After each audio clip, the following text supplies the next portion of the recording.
For today's video, I played and ranked every Valve game, and the results might shock you. Before we begin, I just want to say this is 100% my own opinion, and if you have a different one, let me know in the comments. So starting off today's video, we have Counter-Strike. This is the first version of Counter-Strike, and it was originally made on Half-Life. Definitely not the best Counter-Strike. The one thing that I would have liked to see is that all the weapons added into the game, I would have liked to see them in Half-Life. So I will give it C tier. Next up, we have Team Fortress Classic. This is the prequel to Team Fortress 2, but this isn't the original Team Fortress. The original Team Fortress was a mod for Half-Life, and this was made as its own separate game. So this is pretty much Team Fortress 1. It has all the classes that you would think Team Fortress would have, like Soldier, Spy, all those things.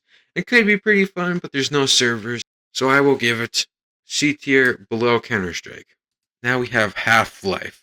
It's probably one of the most iconic games of all time, and it does not need any explanation at all. Amazing level design, amazing weapon. I give Half-Life top of A tier. Alright, next up is Counter-Strike 2. In my opinion, this is the best Counter-Strike that you can get on the market. You don't have to pay anything for it. It's completely free.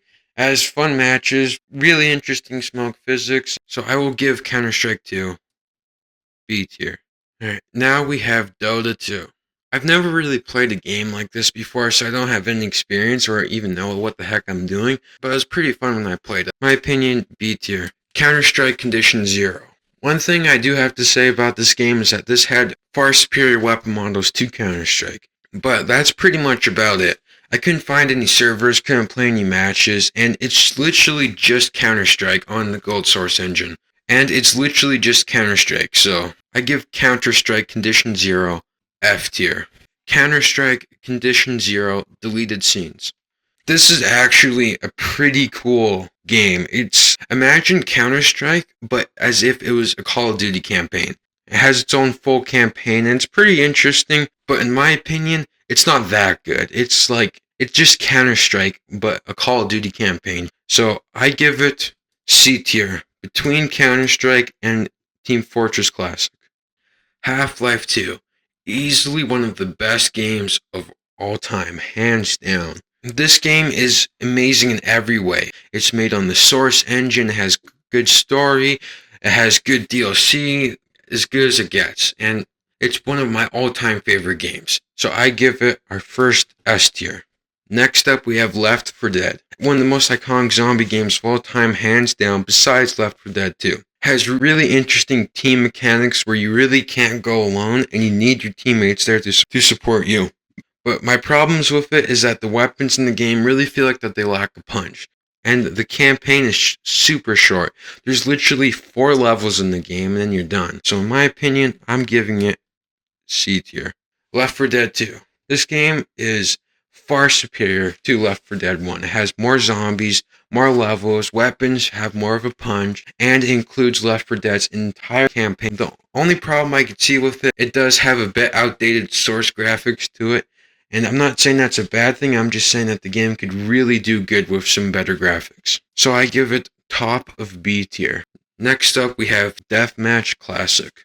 There's not much to say about this game, it's pretty much just the multiplayer mode of the original Doom. I can see how it can be fun, but there's no servers, so I give it top of F tier. Portal with RTX. Pretty much this is just Portal, but with prettier graphics. There's not much to say about it, and sadly I couldn't get any footage for it. Now, even though this game has better graphics than Portal, the game is super glitchy and needs insanely high specs to run it. So I give it middle of B tier between Counter-Strike 2 and Dota 2. Half-Life Source. Now, this game is almost a mere identical to the original Half-Life. The only difference is that it's made on Source. That doesn't mean it has Source physics at all. It just means that it has prettier graphics. The graphics are not that good. They're pretty shiny, and I just prefer the original. Another con to this game, it is super glitchy. I give Half-Life Source C tier, just below Counter-Strike. Portal 2.